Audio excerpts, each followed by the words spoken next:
Folks, let's talk dirt. You have a hectare of land. That's a good piece of ground, a canvas for creation. The question is, what do you paint on it? You have two choices in front of you today. One is a sprint, the other is a marathon. Tomato farming, cocoa farming. This isn't just about what grows. It's about your life. It's about your cash flow. It's about your future. We'll look at these plants from a farmer's perspective. No fancy talk, just the real numbers and the real work involved. Turning that 1 hectare into a livelihood. Your decision will shape your days, your seasons, and your bank account for years to come. Tomatoes offer a rapid return. They shoot up. They produce fruit. They put cash in your pocket in months. Immediate gratification. Cocoa, on the other hand, asks for your patience. Let's start with cocoa. Planting cocoa is not a get-rich-quick scheme. It's an exercise in faith and foresight. When you plant a cocoa seedling, you are making a commitment for the next 3 to 5 years before you see your first real harvest. That's a long time to wait for a paycheck. But once those trees mature, they become a reliable source of income. A well-managed cocoa plantation can continue producing pods for 20 years, 30 years, even 40 years. It's a true perennial asset, a gift that keeps on giving long after the initial hard work is done. The yield from cocoa is measured in dried beans.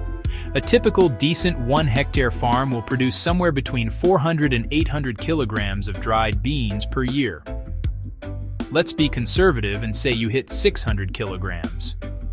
The global demand for chocolate keeps the market for cocoa beans quite stable, and the price per kilogram is often attractive, especially for high-quality, well-fermented beans. This isn't like a perishable vegetable. It's a commodity with a long shelf life and a worldwide market which provides a certain level of security against local price crashes. Of course, nothing in farming is easy. The main drawback of cocoa is that long, agonizing wait for the first income. During those initial years, the trees still need your attention. You have to weed, prune, and protect them from pests and diseases, all while money is going out and none is coming in. The work itself is demanding. Now let's switch gears to the tomato. If cocoa is a slow-moving river, the tomato is a flash flood of production. This is farming for the person who needs to see results, and fast. From the day you plant a tomato seed or transplant, you are looking at a harvest in as little as 3 to 4 months. This rapid turnaround means you can potentially have multiple growing cycles in a single year, turning an empty field into a source of income in a single season.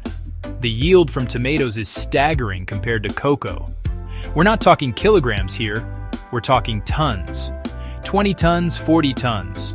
Let's settle on a solid average of 30,000 kilograms. This sheer volume is where the tomato's power lies. Even if the price per kilogram is low, the massive quantity can result in a very significant revenue stream. This makes it an attractive option for farmers who have bills to pay right now, not in 5 years.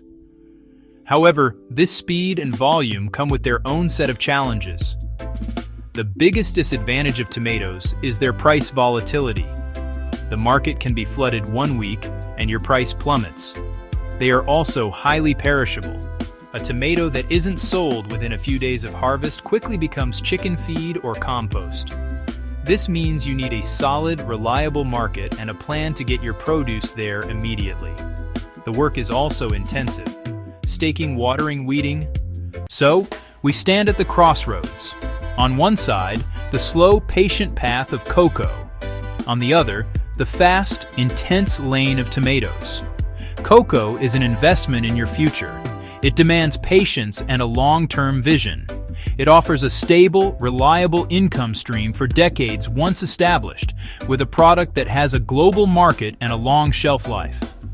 It's for the farmer who can afford to wait, who wants to build a lasting asset, who prefers a predictable annual rhythm over the frantic pace of short-cycle crops. Tomatoes are the opposite. They are for the farmer who needs cash flow now.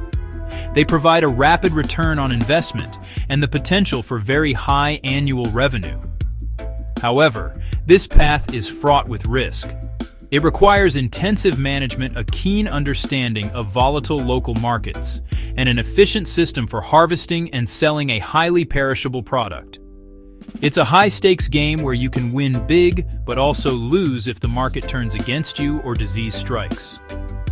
What is the practical conclusion? There is no single best answer. The right choice depends entirely on you.